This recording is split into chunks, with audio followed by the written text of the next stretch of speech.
People think training up a child means control behavior so that rebellion doesn't rise up later. But scripture wasn't talking about behavioral management. It was talking about initiation. The Hebrew word used in train up a child was ḥānak. It is the word used when a house is dedicated, when a temple is inaugurated, when something is introduced into its reason for existence. You don't discipline a house into becoming a home. You dedicate it first. Only after dedication does order make sense. So you see, when scripture says, train up a child, it was simply saying, mark them early with direction, not with rules. A child does not start life as a blank slate. They arrive with a bent, a wiring, a design hidden beneath immaturity. ḥānak assumes that a child arrives with something that God placed there. So the task is not to overwrite it. The task is to aim it.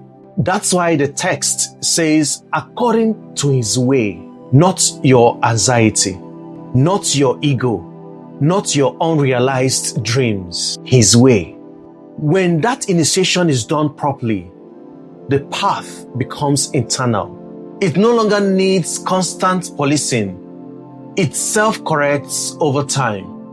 And that is simply why scripture says, and when he is old, he will not depart from it. Not because he was controlled, but because he was oriented.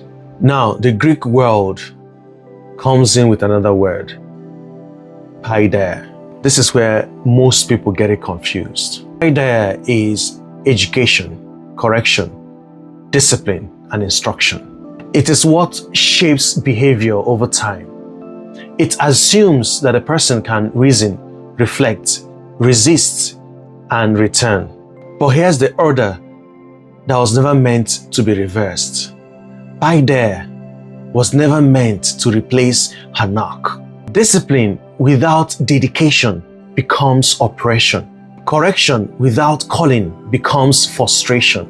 Instruction without identity becomes rebellion. You see, many people were raised on paideia alone. Rules without revelation. Correction without consecration. Behavioral pressure without spiritual orientation.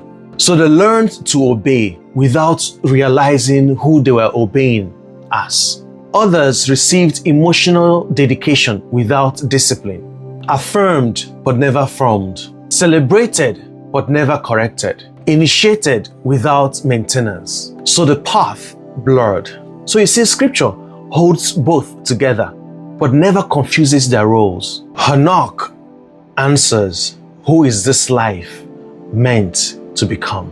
Paideia answers, how does this life stay aligned while becoming it? One is front-loaded, the other is lifelong. One plants the compass, the other teaches how to read it.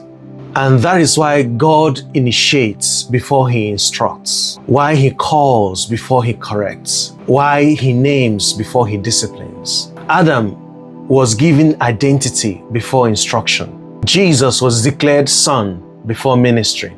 Heaven always consecrates first. Sometimes when you see adults fighting direction, many times it's not rebellion.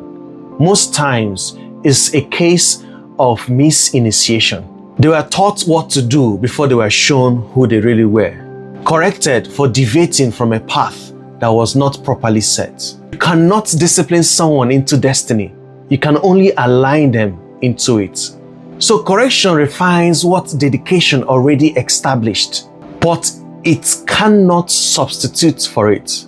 And this is why early orientation matters, not to cage the child, but to anchor them. Because once a path is deeply planted, even wandering eventually leads back to it. That is not control.